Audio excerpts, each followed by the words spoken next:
ये पूर्व के जन्मों से निश्चित किया गया है। जैसे किसी के यहां पुत्र हुआ, जन्म से ही पैसा खर्चा शुरू हुआ, बड़ा हुआ तो उद्दंडता के द्वारा मार पूरे परिवार को क्लेश पर क्लेश देता चला जा रहा है। ये तुम्हारे कर्म का फल है। या ऐसे शक्तिहीन बुद्धिहीन ऐसे पागल ने तुझे जीवन सेवा करो, तुमसे अपना हिसाब चुकाने के लिए वो आया है। अब परिवार के जो सदस्य जुड़े आके, मतलब पत्नी आते ही पूरी हृदय में आनंद, परिवार में आनंद, और जीवन भर वो आनंद ही सुख देने के लिए उसका जन्म हुआ। वो अपना ऋणानुबंध मुक्त, और आते ही भयंकर क्लेश खड़ा कर दिया, बीच में दीवार और झगड़ा वैसा, फिर अतरे दिन मारपीट शुरू, कलह अशांति, पूरा जीवन नरक हिसाब करने आए। यहां ऋण चुकाए बिना कोई जा नहीं सकता, ऋण चुकाना पड़ेगा। किसी का ऋण वसूल करना है तो किसी को ऋण चुकाना है, दोनों काम करने होते हैं। अनेक जन्मों में अनेक लोगों के साथ हमने जो बर्ताव किए हैं, अच्छे या बुरे, वो होंगे। अब किसी आदमी को हम जानते नहीं, अचानक मिला, अचानक टक्कर लगा और मार पीट गाली गुप्ता सब कर दिया, चुपचाप सह लो। क्यों? ये आपका हिसाब है, पूर्व का हिसाब। हमारा उससे कोई द्वेष नहीं, कोई संकल्प नहीं। अचानक घटना घटी और हमसे द्वेष करने लगा, हमें पीटने लगा, हमें गालियां दे, ये हिसाब है, चुपचाप सह जाओ।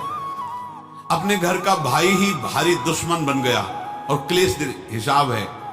एक प्रभुदत्त ब्रह्मचारी जी की वाणी में पढ़ा था, एक महात्मा जी भ्रमण करते थे तो उस समय असरफियां चलती थी, मोहरे असरफियां, उनको भेंट में देते लोग। तो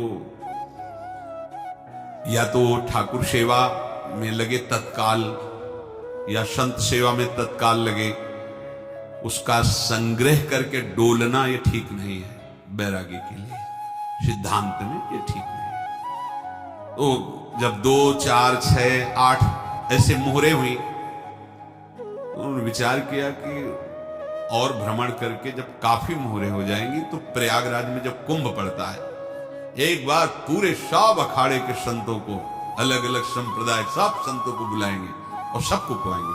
अब साधु है तो यही विचार करेगा, और क्या विचार करेगा। तो उन्होंने ऐसे डंडा बनवाया, बेंत, जो ऊपर से चूड़ीदार और भीतर पोला, और मोहरे उसमें डालते हैं, और भ्रमण, जहां जहां श्रद्धालु भगत के सबके यहां जाना और इच्छा रखना कि एक मोहर तो दे दे दक्षिणा में।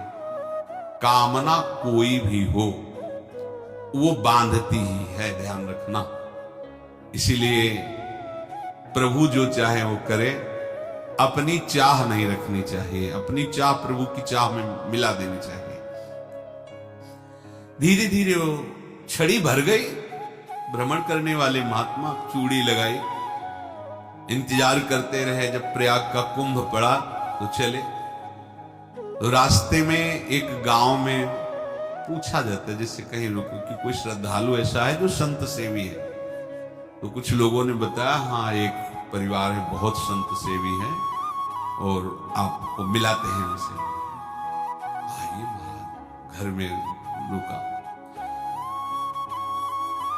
खूब अच्छा हलवा पूड़ी पवाया, और जो घर के मालिक थे चरण दबाए।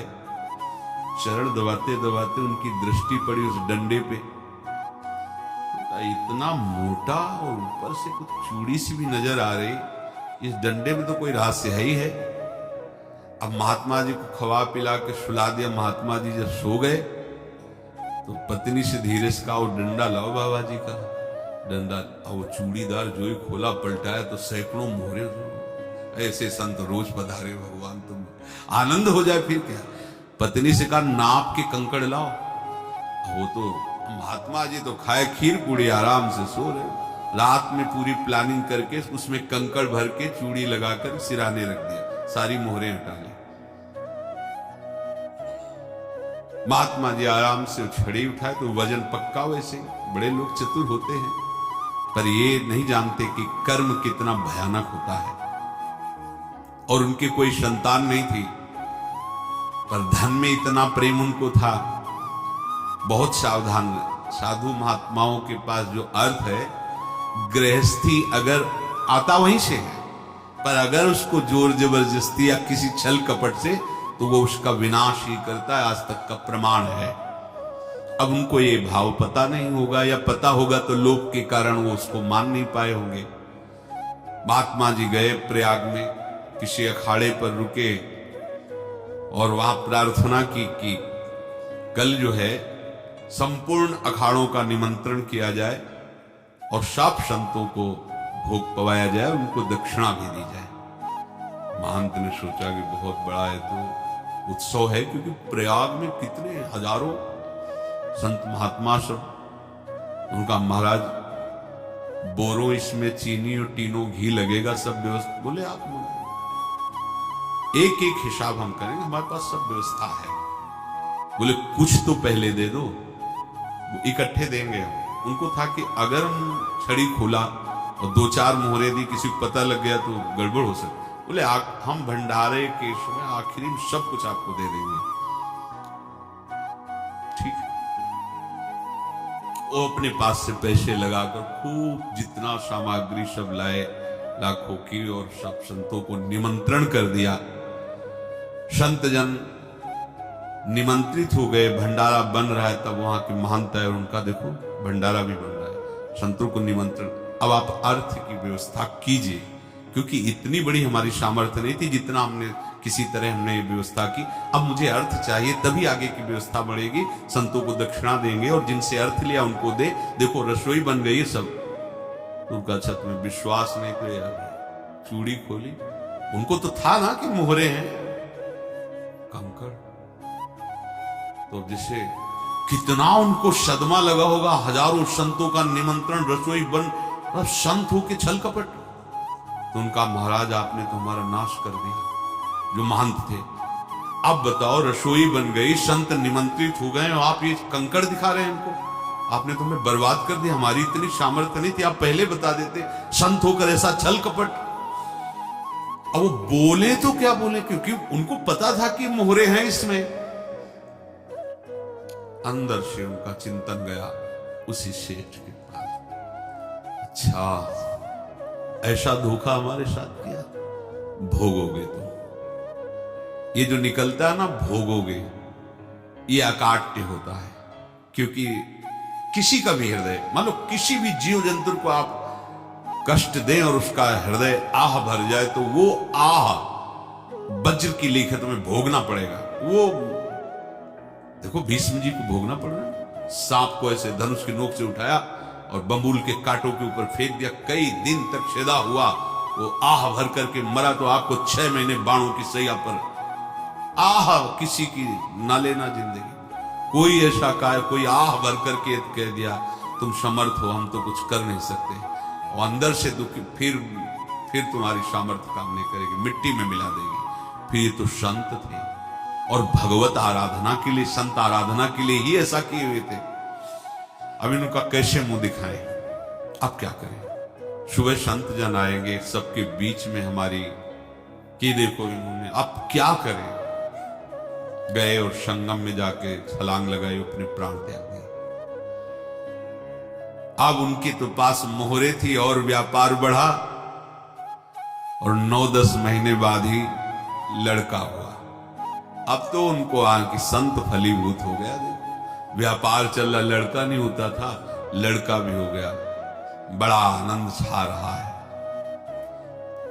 जब से वो प्रकट हुए और धन की वृद्धि शुरू हो गई, पढ़ाई लिखाई में उनके खर्चा हुआ सब, बस बीमारी शुरू हो गई उनके शरीर में। अब उसमें पैसा जाना शुरू हुआ। इतने आसक्त वो दोनों हो गए कि कुछ भी हो, व्यापार ठप, संपत्ति बेचना शुरू। तो उन्होंने कहा कि बेटा मैं क्या कर सकता हूं तुम्हारे लिए? बोले हमारी अंतिम इच्छा है प्रयाग चलो, और जितने प्रयाग में संत महात्मा सबको एक बार भंडारा करवाओ। हमारी इच्छा अंतिम है, क्योंकि अंतिम यही इच्छा थी। बोले अब ज्यादा संपत्ति तो नहीं रह गई, तो बोले घर बेच दो, मेरे लिए ही तो है, बेच दो। मुझे लगता मैं बचूंगा नहीं, पर मेरी अंतिम इच्छा पूर्ण कर दो। घर बेच दिया, जेवर बेच दी। वहां गए, जब संत सेवा की तो बोले मुझे संगम तक ले चलो।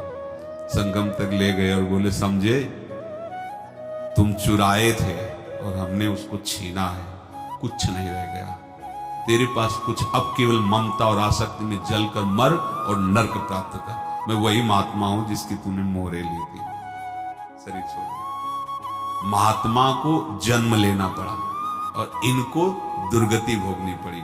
ऋणानुबंध होश में, ऐसा नहीं कि आप जो कर रहे हैं कोई देख नहीं रहा, कोई हिसाब किताब नहीं, जो कर रहे हैं अवश्य में भोक्तव्यम। बहुत सावधान। अनेक जन्मों में अनेक लोगों से जो कुछ लिया दिया है, इस लेने देने को मिटा देने के बाद ही तुम मुक्त हो गए। इसीलिए एक उपाय है, लेना न देना मगन रहना। क्या? मालिक को समर्पित हो जाओ, मालिक को अपना माना हुआ समर्पित कर दो, खत्म। अहम त्वाम स्वरूपापेभ्यो मोक्षयिष्यामि, सब खत्म। आगे पीछे लेना देना सब खत्म। एकादश स्कंद में भगवान श्री कृष्णचंद्र जी ने कहा जो मेरे चरणों का आश्रय लेकर मेरा भक्त मेरा भक्ति करता है, उसके पितृ ऋण, मातृ ऋण, देव ऋण, ऋषि ऋण, सब ऋणों से मैं मुक्त कर देता हूं। बस यही एक उपाय है जो इसके बंद करने का उपाय भक्तों के लिए है, वो यही है, भगवान की शरण में होकर अपना माना हुआ पूरा भगवान के अर्पित कर दो। अर्पित करने का तात्पर्य उसमें आम हटा दो। तो दियम वस्तु गोविंदम तुभ्यमेव समर्पय। जिनसे तुमने सेवा करवाई है उनकी सेवा करनी पड़ेगी, जिनसे तुमने जो कुछ लिया है उनको देना पड़ेगा। ये लेने देने का व्यापार जब तक समाप्त नहीं होगा तब तक तुम्हारा जन्म मरण चलता रहेगा। अब आपको यहां समझना है, यदि आपसे किसी ने पैसे लिए बेईमानी करके नहीं दे रहा है तो आप उसको गाली मत दीजिए, आपने बेईमानी की थी इसलिए आपकी बेईमानी हुई है। ले गया, कोई बात नहीं है, बंधन से मुक्त हुए, जो बोझा था चला गया। उसको ऐसा ना देखे कि ये बेईमान हमारे रुपए मार लिए, अब जो कुछ होगा देखेंगे। अगर आप आगे नया कुछ करते हैं तो फिर आगे का हिसाब आपको भोगना पड़ेगा, ध्यान रखना। ऐसा नहीं है कि आपको भोगना नहीं पड़ेगा। एक ही उपाय है कि आप जो शरीर धारण किए इसी में जो भोग ले, आगे ना होना चाहिए। तो क्या करें? सर्वतो भावेन भगवान की शरण ले ले। ये तो सर्वाणि कर्माणि मयि सन्न्यस्य मत्पराहा अनन्येनैव योगेन माम ध्यायन्तु उपासते तेषामहं समुद्धरता मृत्यु संसार से। ये बड़ा कठिन है पार होना, कोई छोटी मोटी बात है। एक महात्मा बाल्यावस्था से भजन करते थे, शालिग्राम भगवान पास रखते थे और उन्हीं की आराधना करके बस पाठ, नाम, जप और भ्रमण करते थे। यौवन अवस्था थी, गंगा जी के किनारे अपने ठाकुर को विराजमान करके स्नान करने के लिए कपड़ा ही उतार रहे थे कि 90 लोग आ गए, भाला तलवार सब, मारो मारो इसको मारो। घेर लिया तो उन्होंने हाथ जोड़कर कहा हमने क्या अपराध किया, कोई सुन ही नहीं रहा। तो उन्होंने कहा मार तो डालोगे ही आप, 90 लोग, हम कोई अस्त्र शस्त्र तो लिए नहीं, एक बार हमें गंगा में डुबकी लगा देने दो और अपने ठाकुर को स्नान करा देने दो, फिर इसके बाद आप मार दो। भगवत इच्छा से वो लोग रुक गए, स्नान किया और अंदर से प्रार्थना की, प्रभु ये क्या लीला है आपकी सिवा मेरा कोई है नहीं और ये मुझे मारना चाहते हैं। तो भगवान ने जानते हो क्या कहा उनके अंतर में, तुम मेरे में ध्यानस्थ हो करके शरीर को छोड़ो, ये लोग मारेंगे। ये मेरे भजन का फल है कि तुम्हें 90 जन्म नहीं लेना पड़ेगा, एक ही जन्म में 90 मिलके। तुमने 90 हिंसा की थी पूर्व में, तो तुम्हें 90 बार जन्म लेना होता और एक एक करके मारते। ये मेरे भजन का प्रताप है कि एक बार में ही 90 का हिसाब हो जाएगा। तुम आंख मूंदो, मेरे ध्यान में मगन रहो, मेरे प्रताप से तुम्हें कोई चोट नहीं होगी और स्वाभाविक मूर्छावस्था में प्राण तुम्हारे छूट जाए। ऐसा ही हुआ, ऐसा हुआ। तो ये बात समझ लो कि ये जो कर्मानुबंध है, ऋणानुबंध है। अब देखो, अगर शाप महात्माओं ने दिया कि तुम्हारे वंश का इससे विनाश होगा, तो भगवान भी परम धाम जा रहे तो उसी कील से, बाण की नोक में जो मछली लील गई थी छोटा कण, उसी से की नोक बनाई और उसी नोक प्रहार किया, भगवान के श्री चरण में वही बाण की नोक लगी और भगवान ने स्वीकार किया। भगवान का बड़ा लीला विचित्र है। अगर छुप करके उधर रामावतार में बात, तो इधर स्वीकार किया है भगवान ने। ऐसा कहीं नहीं दिखा है कि मैं भगवान हूं तो मैं अपने लिए, ऐसा नहीं दिखा है। नारद जी का हित किया पर नारद जी ने शाप दिया तो भगवान ने स्वीकार किया। बंदरों ने ही सहायता की, जैसा बोले थे वैसा। ये लीला इस शरीर में भोगनी पड़ेगी। हाँ, ज्यादा को कम में भुगता देंगे, पर अब अगला शरीर ना मिले इसके लिए सर्वतो भावे भगवान के आश्रित हो जाए। जैसे आपने दुकान फैला रखी है तो उसमें दो काम होते हैं, लेना और देना।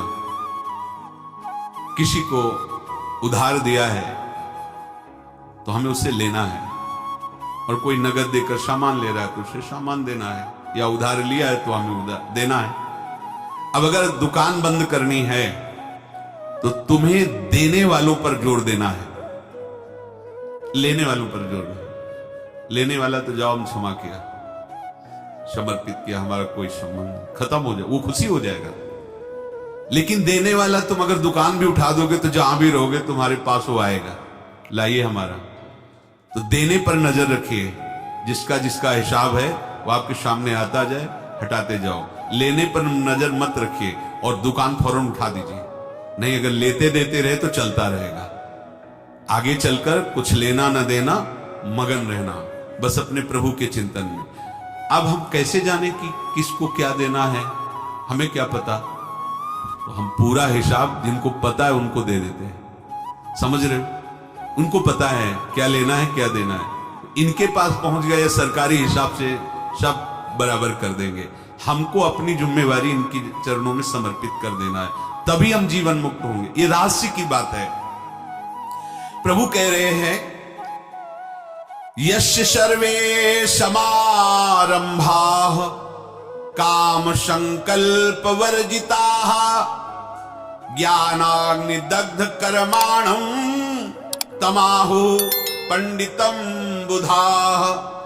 जिसके संपूर्ण कर्मों के आरंभ संकल्प और कामना से रहित हैं, तथा जिसके संपूर्ण कर्म ज्ञान रूपी अग्नि से जल गए हैं, उसको ज्ञानी जन भी पंडित कहते हैं, बुद्धिमान कहते हैं। पूज्य श्री भाई जी महाराज कह